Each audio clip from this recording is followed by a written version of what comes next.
Hello, everybody. Thank you for joining me. This is Game God Fluent, bringing you episode 2 of Let's Play Knights of the Chalice 2 Blind, the tutorial module.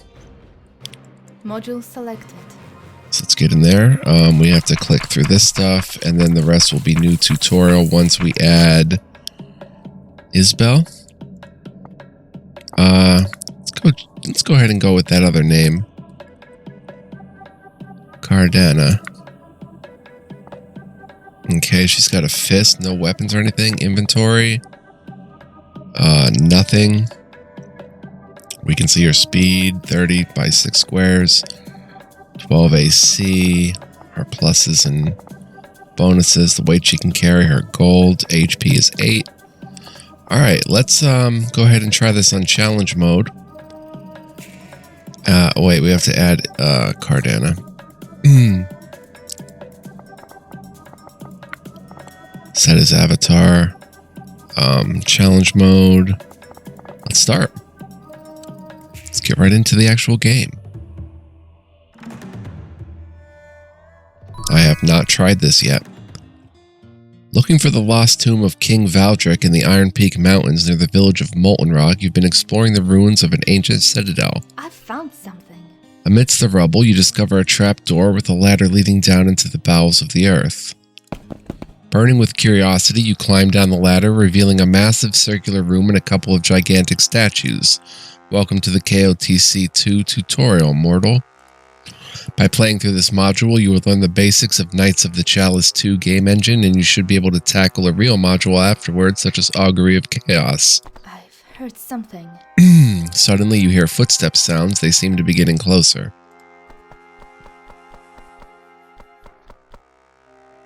Oh, hello there. Thought I heard someone coming. I am Timothy, a half-elf fighter and treasure hunter. Greetings to you, Timothy. Well met. This place? It doesn't feel right. Seems to be quite dangerous. Seems both of us are alone. Let's join forces? Alright, but I will lead the way. Sounds like an adventure. Great. Exciting. Let's watch each other's backs while we explore this ancient place. Sounds good to me. When you click, the game will open the formation screen because you've just added a new party member. The formation screen can also be opened using left control plus F. It allows you to set the party leader in the walking formation as well as activate and deactivate party members. For now, simply click OK in the formation screen to continue. Okay. We'll do great work together. Lead the way, Cardana. Over to you now. Okay. Hey, look over here. Hey, I just wanted to say something. You've seen those two large statues, the warrior and the sage. The warrior has a precious necklace around its neck. Let's climb the statue and take it. It is of no use to anyone down there. And the sage, he's holding a scroll, you know? I'll be damned if there isn't a secret cache holding some valuable scrolls inside the statue. I am half-elven. That's why these things come naturally to me. Of course, true elves are even better than me at searching for stuff. Here's a good time to talk about the tab key. Pressing the tab key will highlight all obvious interactable containers and objects near you. It won't reveal hidden secrets, but it will show you which chests, piles, and boxes your characters can open or examine. To open or examine something, simply click on the object. During combat, pressing the tab key will also highlight any monsters standing behind trees and other things that may be obstructing the view. In the module editor, the tab key will display the map exactly as it will appear in-game. The tab key will not reveal hidden objects and hidden passages that have yet to be discovered by your party.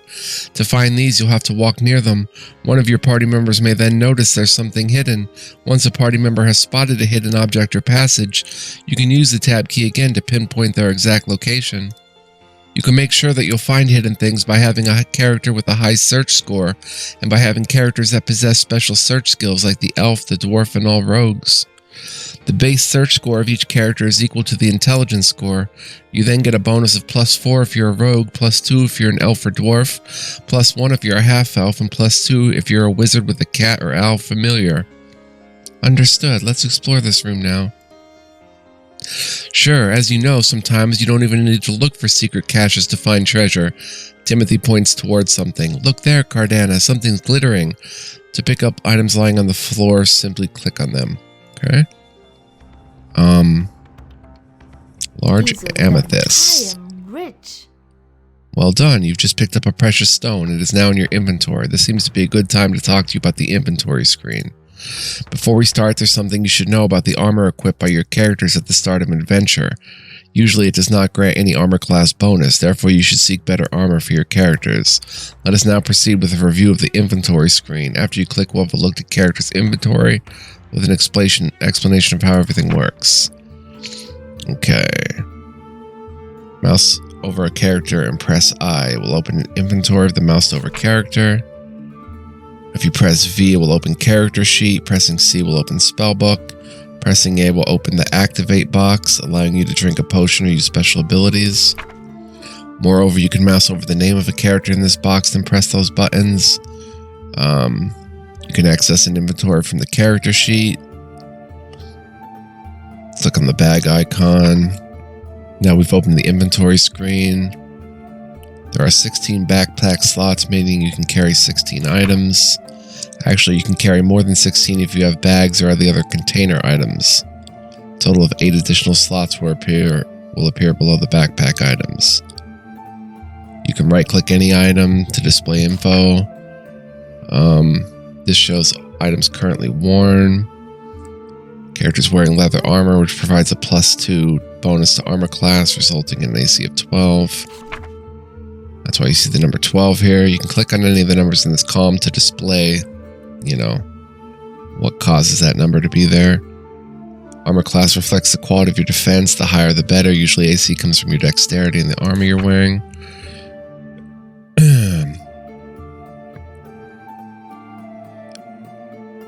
Yeah.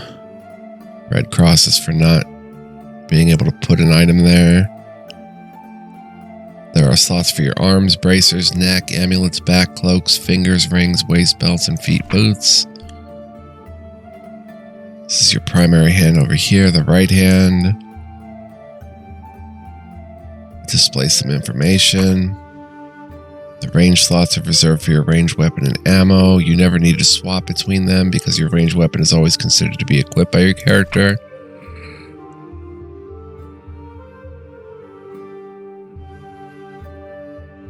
When you move an item by dragging it with the mouse, it is the top left corner of the item's icon that determines where the item goes. Okay. This part is dedicated to the character's energy, immunities, and resistance. For example, 50% 10 would mean that any damage of this type of energy is reduced by 50% and the first 10 points of damage are ignored. This displays a list of party members. The eye icon is a shortcut to character sheet. The red cross is a button you can click to purchase healing from non-player clerics and druids. Yeah, you can use the arrow keys. You can drag items to each character if you want. This shows all the items owned by your party that aren't in the current inventory you're viewing. You might want to give all your gems or metal ingots to one character so it'll be easier to know what you actually have.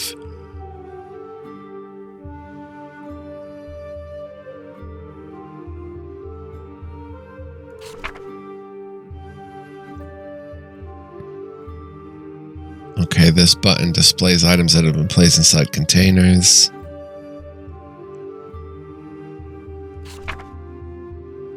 This box allows you to drop items on the floor. The contents of a chest or other object on the map will be displayed here.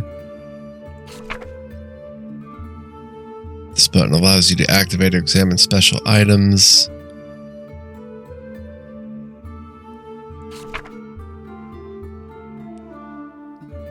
Or you can mouse over a special or magic item, press the U key to use or examine the item.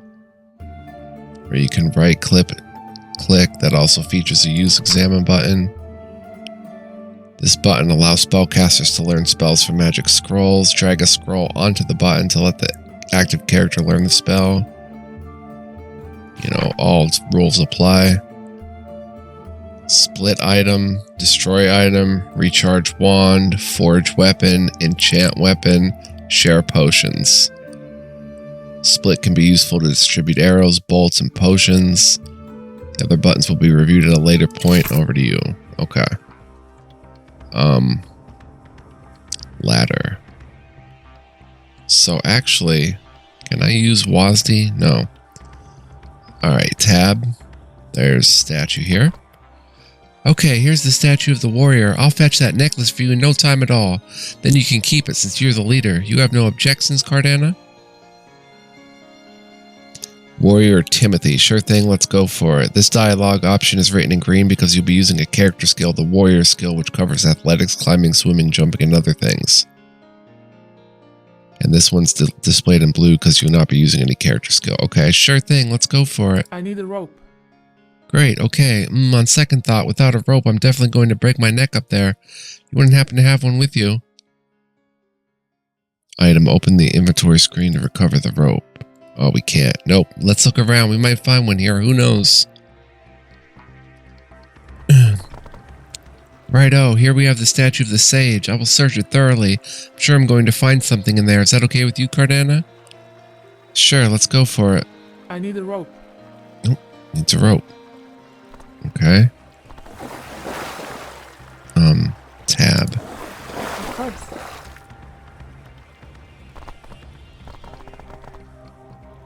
Rope. I'm holding tab.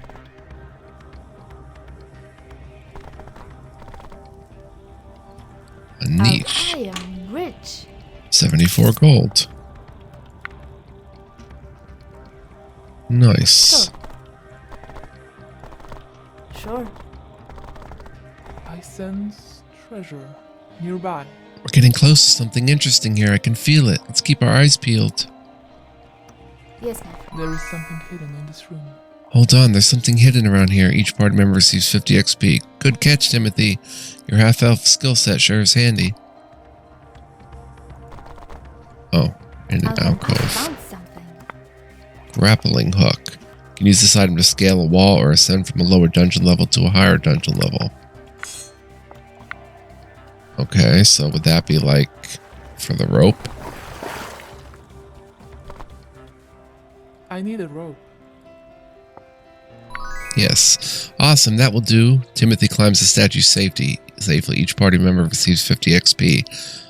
Open the inventory. The statue's items will be displayed. Look at this. Treasure. Gold necklace. Price very expensive.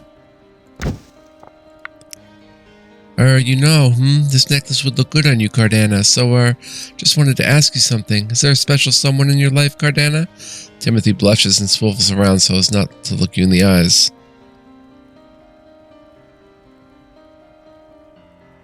No, I'm single. Thank you for the compliment, Timothy. Still, let's keep going. This isn't the right place for that kind of talk. Really? Really? Oh, sure. Not a good time, obviously. Timothy seems quite happy that you didn't turn him down point blank. Continue. I will take care of this. Okay. I need a rope. 50 XP. And we got Cure Light Wounds. Ancient Scroll. Impossible. This item is not in your possession. These writings make no sense. So there were a couple of hidden scrolls in there. One of them is clearly a magic scroll. Maybe you'll know how to use it. I sure don't. The other scroll seems to be very old. I think we should examine it carefully. Great work, Timothy. Let's have a look at these. To examine a special item, first you need to open the inventory screen. I'm pressing I. You can... Okay. Inventory screen. Click and drag the special item onto the tiny icon of a flame, the activate button. Alternatively, press the A key. Okay. Alright, let's grab this too. You unroll the ancient scroll, it instantly crumbles to dust. However, something seems to be happening. The air suddenly becomes icy cold. What's going on?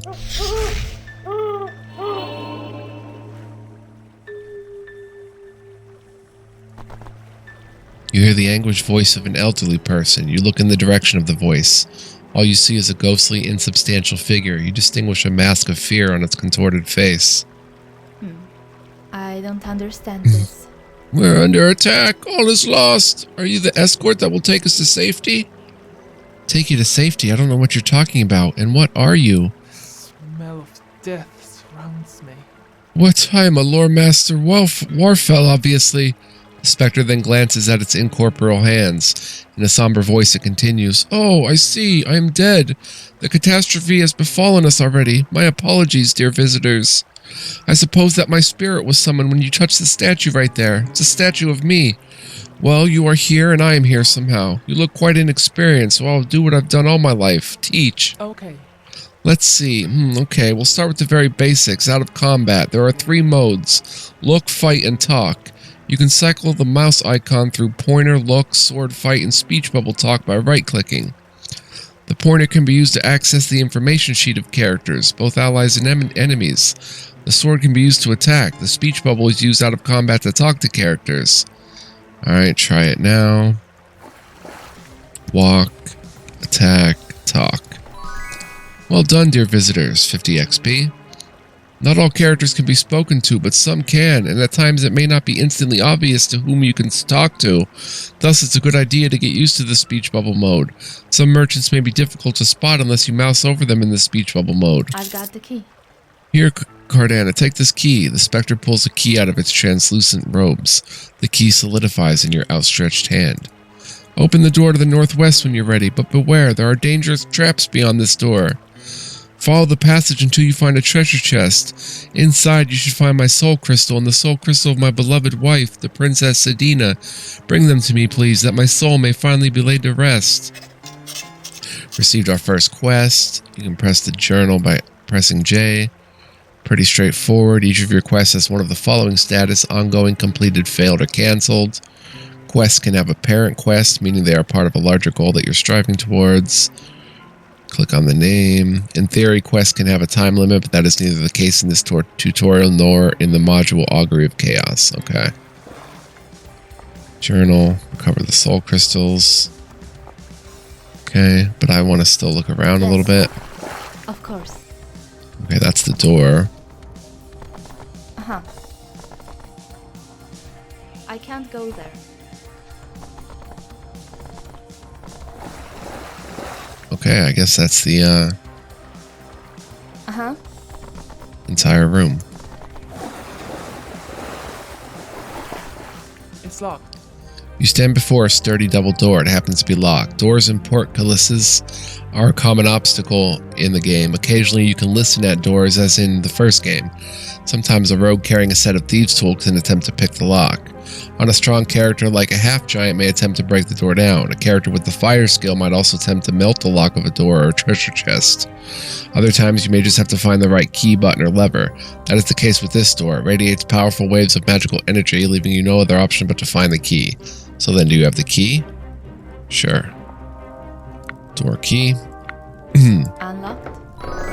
Well done, Cardana. As you will have no further use of this particular key, it's been removed from your inventory, thus freeing up a backpack slot. Onwards into the unknown.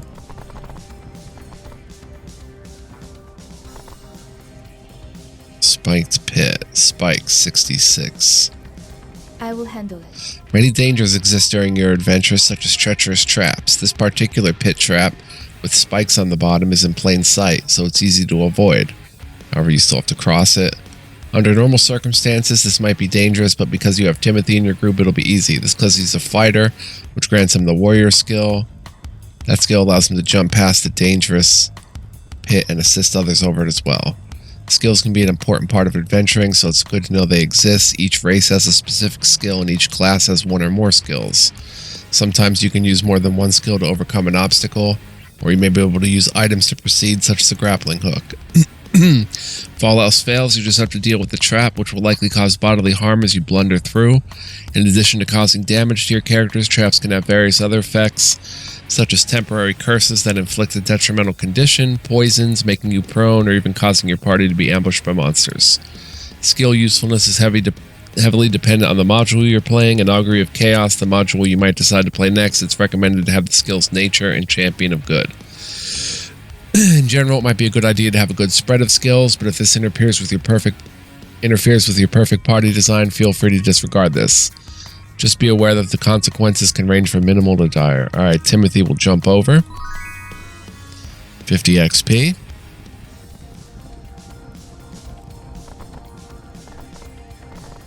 Treasure chest. Look at this. Treasure. 4 potions of cure light wounds.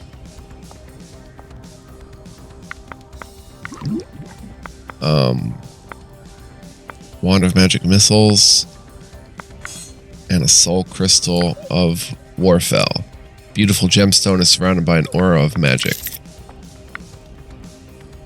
Okay. Right away. Leave it to me.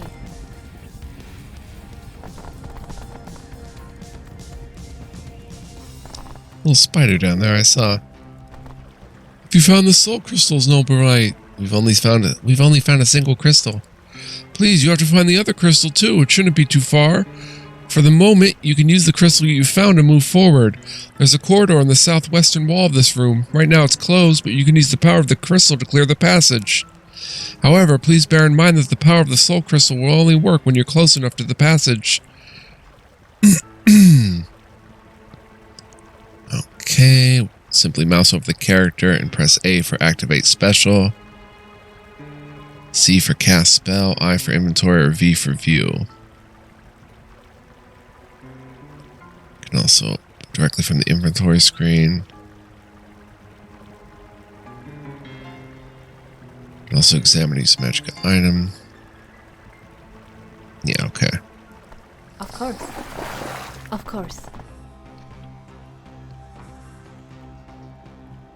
Examine that. It doesn't work.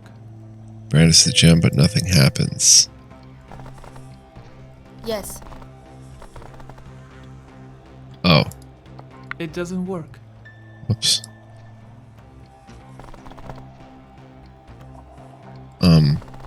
Of course. Uh-huh. Right away. What's the southwestern wall? Okay. Sure.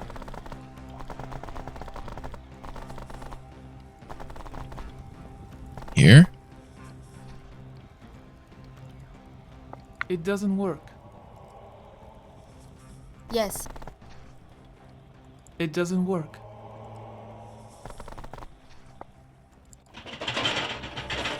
All in the day's work. 50 XP. Basic shortcut keys now. You can press S to perform a quick save and L to load.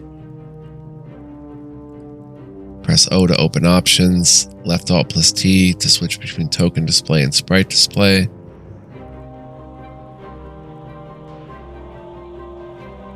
Left Control C to open combat log.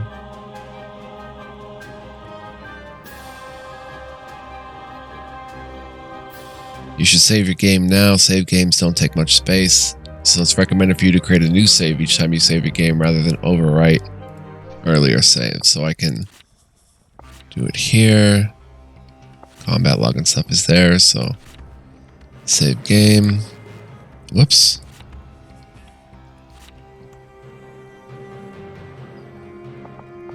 Input save description.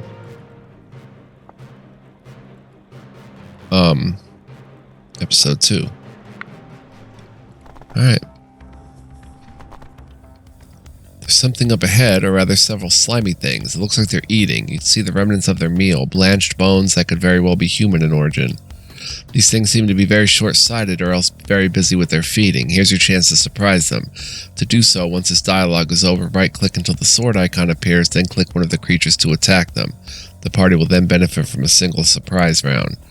Or you could simply walk up to them. In that case, combat will start and either side will benefit from a surprise round. A surprise round gives the beneficiary party the opportunity to accomplish a single standard action. By contrast, during normal rounds, you can accomplish both a standard and a move action. Timothy can fight well both with his sword and his bow, so feel free to have him either charge into the fray or pick off each enemy creature with his bow. When combat's taking place, you cycle through the 3 mouse modes: information, pointer, melee, and range attack by right-clicking, then you simply left-click your target. Okay, let's see how we're going to deal with these creatures.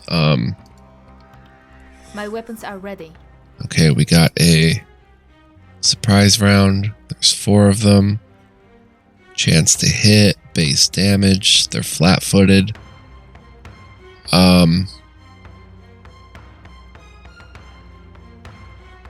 Charge attack, great sword. Sure.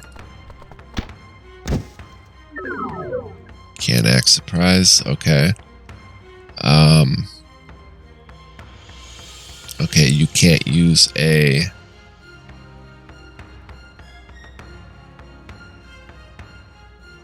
spell right now. Oh, that was me who ran in there and charged. Cardana. Oops. Okay, we can spell. We can just fight. Yeah, just fight. 5-foot step plus attack.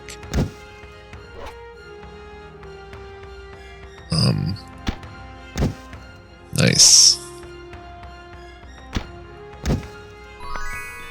Spoils of battle. Sling bullets times 6 from lesser slime. 4 arrows. A sling. 3 agates. 5 gold apiece. 2 quartz for 10 gold apiece. 300 experience. Wow. Okay.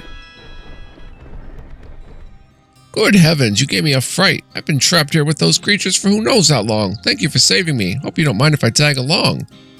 Please allow me to introduce myself. I am Philanther, a powerful wizard hailing from the area of the Winged Elves on the far-flung continent of Shattered Island. Unfortunately, I've used up all my magic spells, so I'm quite worthless at the moment. Say, is that a magic wand you have there? I sure could use it. Note that Philanther is a flying creature.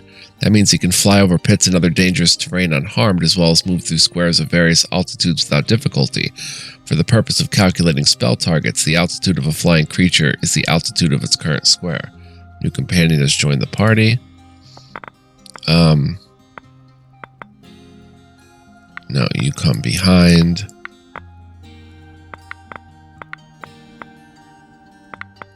Like that.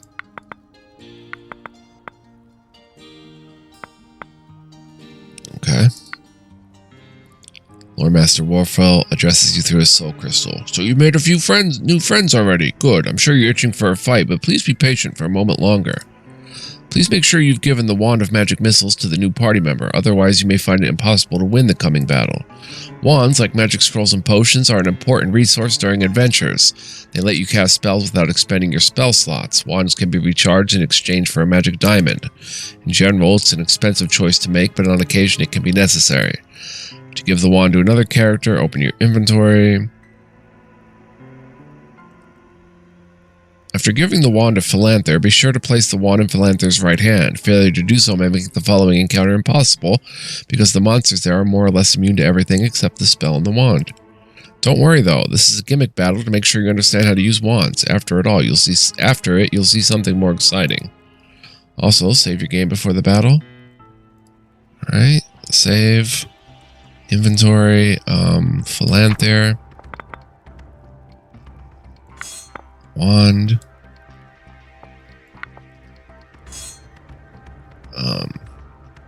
It's a masterwork weapon, okay.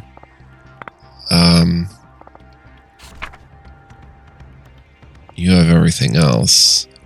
What about this sling? I guess you can go ahead and equip it. The sling bullets. Can give you more arrows.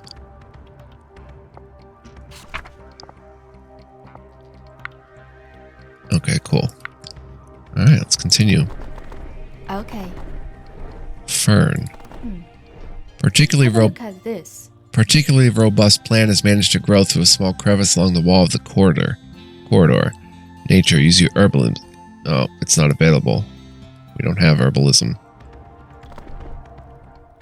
The party is facing 3 mean-looking constructs. As you approach, you hear their metallic, monotonous voice. Intruder alert! Intruder alert! All trespassers must be destroyed. Remember to use the wand in battle. First, make sure it's Philanther's turn. He has the wand in his hand. Press the A key. Alright. It's all part of my plan. So, yeah, just ready versus approach. Ready versus approach.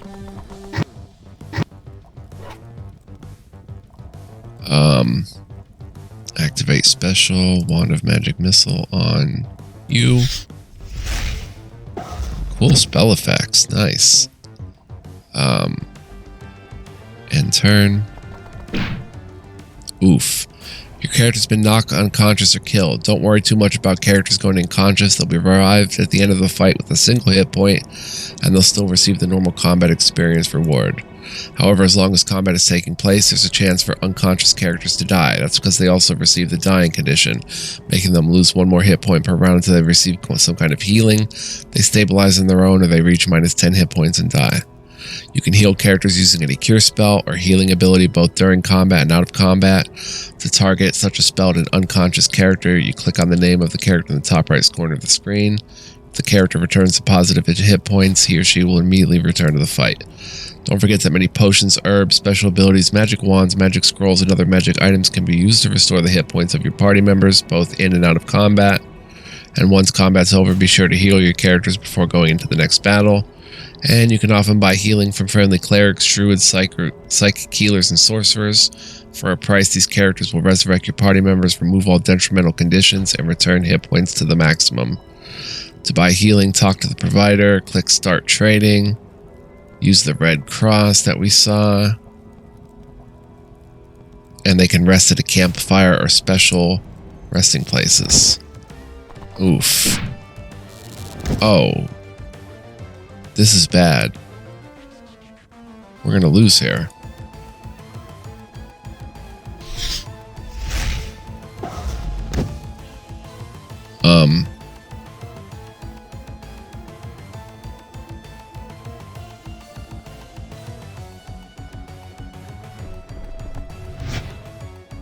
Oh.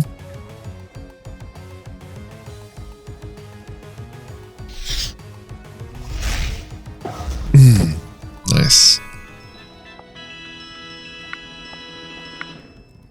Well done, my friends. Before you proceed, save again. Good habit to have if you intend to tackle Augury of Chaos, as it can be difficult at times. Always save after a battle. Good idea to save once you enter a new area. Never overwrite that slot.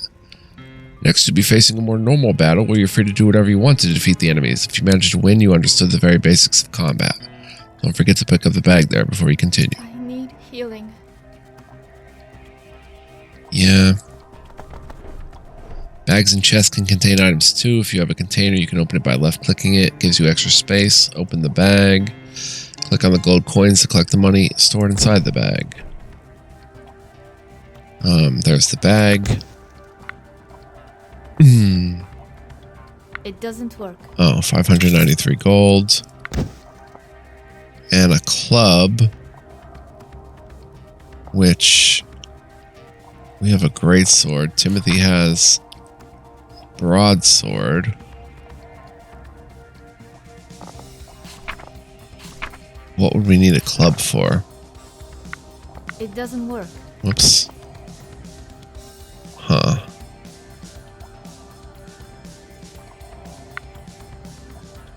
Maybe something needs bludgeoning. Okay, save. Something needs bludgeon damage. Oh, where are we going to heal? Seems you're facing a dangerous skeleton armed with a magic weapon this time. Beware, it's really hard to fight skeletons with slashing weapons due to their damage reduction special ability. However, they're vulnerable to bludgeoning weapons like a club. If you found a club, you might want to let someone equip it before attacking the skeleton. Also, if you have a cleric or bishop in your party, you can use Turn Undead when you're facing undead creatures. They are no match. Oh. Are we healthy again? 1 out of 8 hit points, 3 out of 9.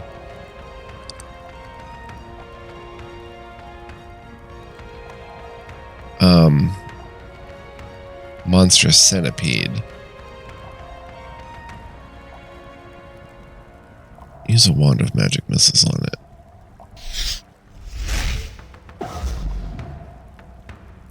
And step back. 5-foot step and attack. Oh dear. We're gonna lose.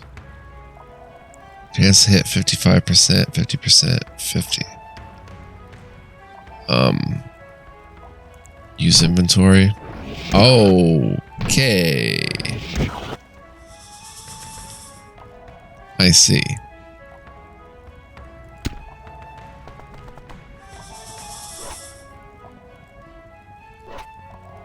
We're dead.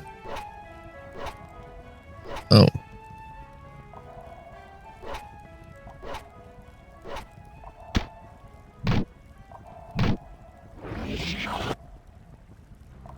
Can't attack, grappled, break free, failure. Wow.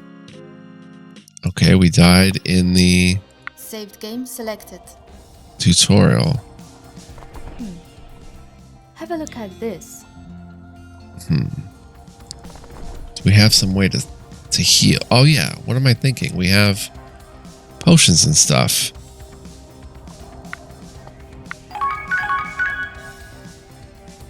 Okay, that's good.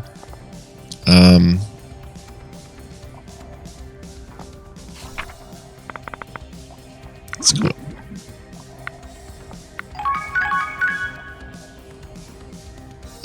Use another one. Okay, let's get into it. I will do as my duty commands. Okay, you activate Wand of Magic Missile. HP 13, HP 10 out of 10. It's flat-footed. 6. You step back a little bit. And turn.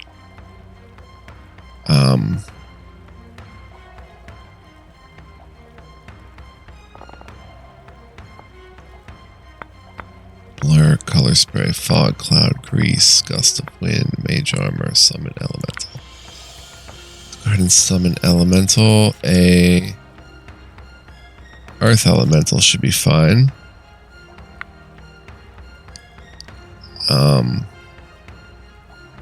Right there. Nice. And you can end turn. Oh, going right there. Dang. Can you charge? You can range. 45% chance to hit. 45, 60% chance to hit. Shoot. Nice. Oh, it didn't kill it. Alright, you come up here and Wand of Magic Missiles on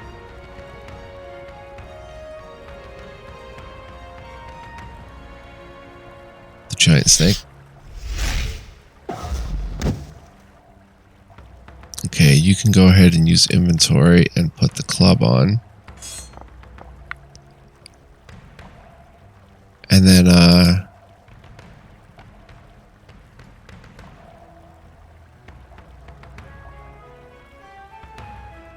I should have drank a potion too. Fall back a little bit. And end your turn. Perfect. Okay, you kill? You activate a Wand of Magic Missile.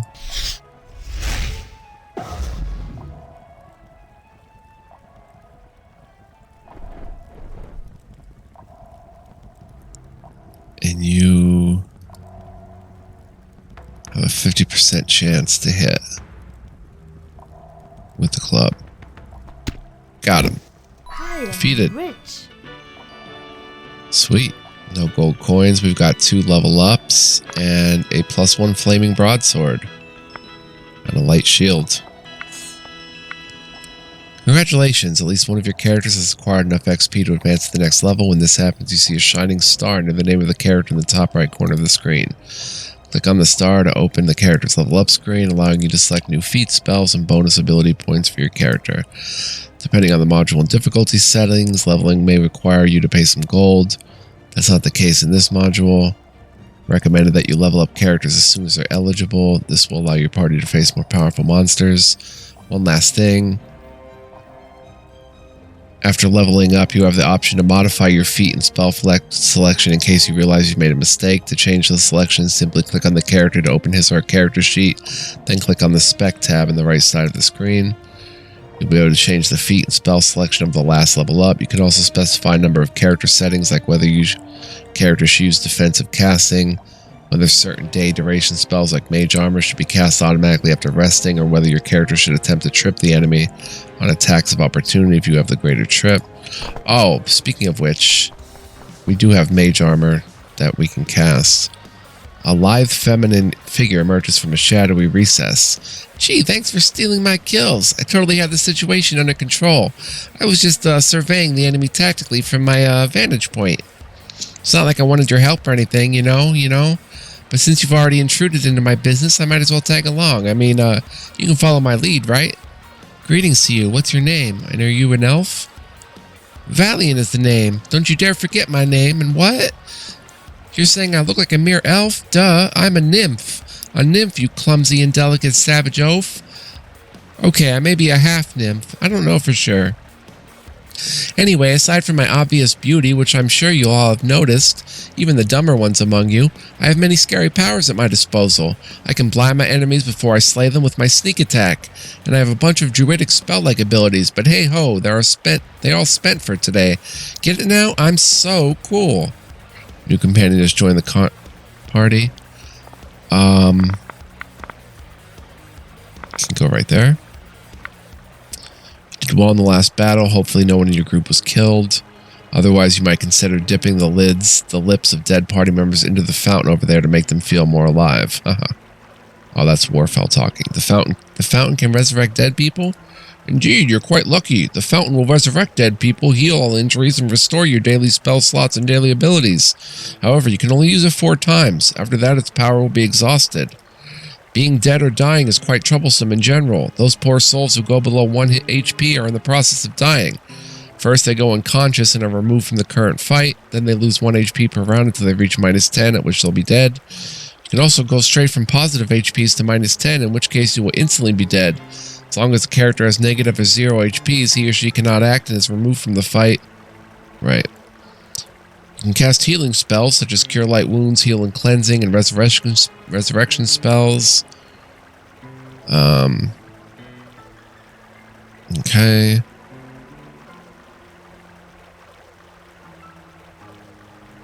Okay.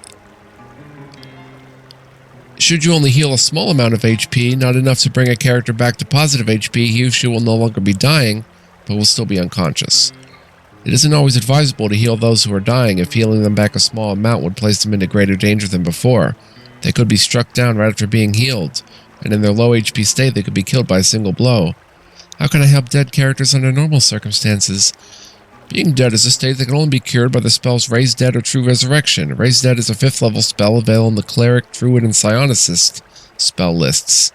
Casting Raise Dead is rather punishing. It will reduce your character's experience points to the minimum possible for your level, and you'll be returned only to 1 HP, so it's inadvisable to cast it during combat. It will also cost 5,000 gold. Many merchants can also cast the spell Raise Dead on your dead characters for a price equal to around 500 gold coins per level of the dead character. Talk to the merchant. Use the red cross. True Resurrection is a 9th level spell in the spell list of clerics and sorcerers. It's far superior to Raise Dead. When cast on a dead character, he or she is brought back to life at full hit points and without any experience point lost for the cost of 25,000 gold. As such, it's useful to even cast during combat. Now, before you continue on to the next encounter, you should learn about flanking, concealment, and sneak attacks. What does flanking mean? When two allied creatures are standing on the opposite sides or the opposite corners of a hostile creature, they flank it during their own active turns. Flanking an opponent gives you a bonus of +2 to attack rolls against the flanked opponent, meaning it's easier for you to hit them. Flanking also allows rogues and death knights to make sneak attacks against the flanked opponent. In general, it's a good idea to flank enemies if you can. Sometimes flanking will be hard to achieve, or it may place you in a dangerous situation, so it's not always the best thing to do. It's up to you to make the call. What is concealment? Concealment and invisibility are conditions that give you defensive benefits. In general, a % mischance is applied to enemy attacks targeting you if you're concealed from them. Whether you're concealed from an enemy depends on their vision capabilities as well as the source of your concealment. While a human might not see an invisible creature, some demons will. In general, concealment can be gained from being in a zone of darkness or within a fog like the one created by Fog Cloud, or like Blur and Invisibility. And concealment and invisibility prevent sneak attacks. On the other hand, being invisible allows you to make sneak attacks in situations you might normally not be able to. What are sneak attacks? Sneak attacks are devastating blows that rogues and death knights are capable of inflicting. The higher the character's level, the higher the additional damage dealt using sneak attacks. Valiant is a rogue, so naturally she can conduct sneak attacks. Many conditions leave enemies open to sneak attacks. The most simple ones are flanking them with the rogue, attacking a grappled character with the rogue, being invisible, and D, attacking a foe that is flat-footed, one who hasn't acted in the first round of combat yet. Sneak attacks can be performed only using melee weapons, not ranged weapons. Also note that some creatures are always immune to sneak attacks because they don't have vital regions that could be targeted by the rogue. Such creatures include the undead, construct, and oozes. Ready to continue. We will need to rest soon. We're actually not that bad off, so... But let's go ahead and put the greatsword back on. I'm gonna save here because I've probably been playing for...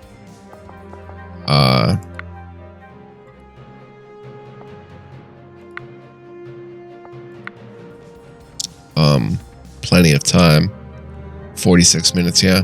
So next time, we'll go check out this loot up here. Check that out, the pool of healing, and continue the adventure. Very fun so far, and we'll level up as well. So thank you for watching. I hope you're enjoying the tutorial thus far. Thank you for watching. Appreciate your viewership. Much love, peace, and joy, guys, and catch you next time with more Knights of the Chalice 2. Very interesting stuff. Hope you find it interesting as well. So long.